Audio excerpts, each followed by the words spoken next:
Combining various musical elements in composition is not easy. In fact, that is the tricky part. I'm very glad to show you an example that TC did analyzing Sergei Prokofiev. Let's jump right in. So this is another triadic movement that he's doing. And you'll see this guy, what is this chord here? It's a B minor, right? Going to a D flat. There's a PC. There's a PC, double PC. So he likes to put two chords together and PC them and have them jump around, but it's in form. Okay, so if you see how these guys are moving up and then they jump around a little bit, then they move up, they jump around a little bit. But it's all PCs against this pedal guy that comes in again. And this pedal guy, why is he acceptable to the ear? Well, because you've heard him before. You hear him. And he keeps an inertial force going. But to me, it's very strange to see, look what's going on down here. We're landing on G, and then we got an F sharp up here, and then we got Fs here. Okay, so this is definitely going to be interesting when you're sketching. If you had this in a sketch, you're listening to it, and you're going, well, I don't know. Why is this acceptable? Because beside this pedal tone, you have a ground motive that is a pedal tone, and this is a 6 going back and forth, completely unabashedly independent from what this is. This is just to keep stuff going. Analyzing this, okay, now we're getting a little bit of almost like I'm just playing sectionally, and as long as the section is strong, I'm not worried about the 13s that occur between sections. Okay, that's one explanation. The other explanation is they don't have a 13 rule, so 13s are okay.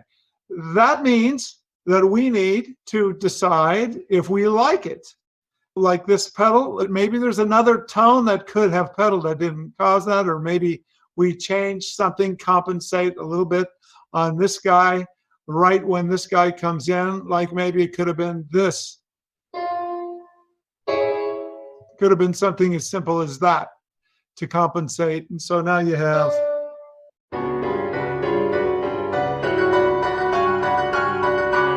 And I doubt if anybody heard this note change. I really doubt if anybody heard that, but it was actually this guy before.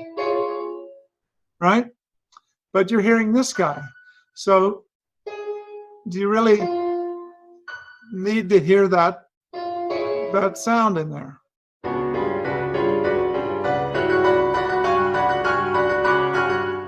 Okay, my only explanation of saying, yes, I need to hear that sound in there was, yeah, but it's going to repeat. I'm going to keep hearing that sound in there. However, here, I'm F sharp. Now I got an F on hard beat. This is just to point out, it's not wrong. It's just the way Mita looks at things. I'm not telling you not to write it. I'm telling you, if you hear something that is bothering you, it's probably that. That is really the extent of our rule. In the beginning, we want you to avoid them. When you're going through our course, we want you to avoid them. And the reason why is it's the one interval people aren't really trained to hear in a big orchestral setting. So we want you to focus on it because it's the interval that has not gotten a lot of attention in many eras of music history. Okay, so these are the chord changes. If I just look at the triads, what's going on against this guy. And you can see this is a section almost to itself. He's just writing these, and then he's going to write this against it.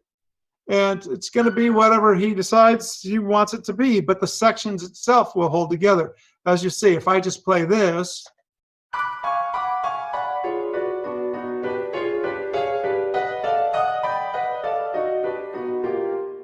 okay, sounds like I made a couple corrections there. And if I just play this guy, so these chromatic lines, you can write chromaticism. It's almost like our lessons on the bass. When we told you forget about 13ths, when you're writing bass, you're just going to write your bass lines, and if 13s will occur, depending on the mode or whatever you're using, or if you're using just intervallic writing. But there's so much inertial force. This is a giant sweep down that's going to get us into a new tonality right here. And this guy, we've already heard him, so this is all familiar stuff. This is the basis of the harmonic content, because you can see we've got this 6 going on, 6 going on here, 6, 6. Now it's going to go to 7s and 5s. Okay, so let's just let this play.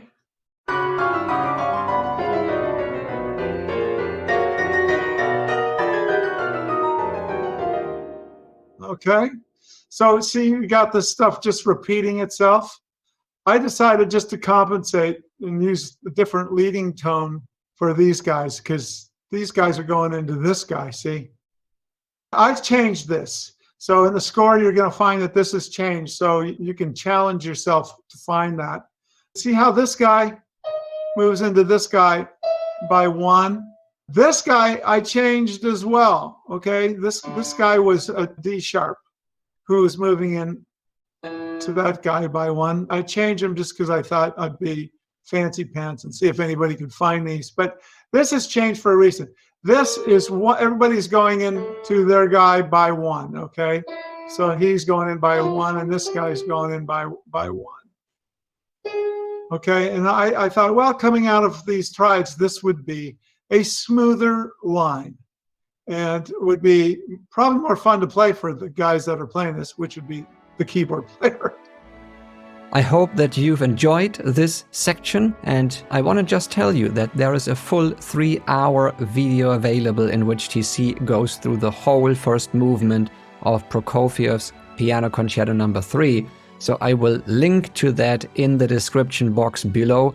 And also, if you want to meet TC or myself in person, please say hi at the Virgil campus.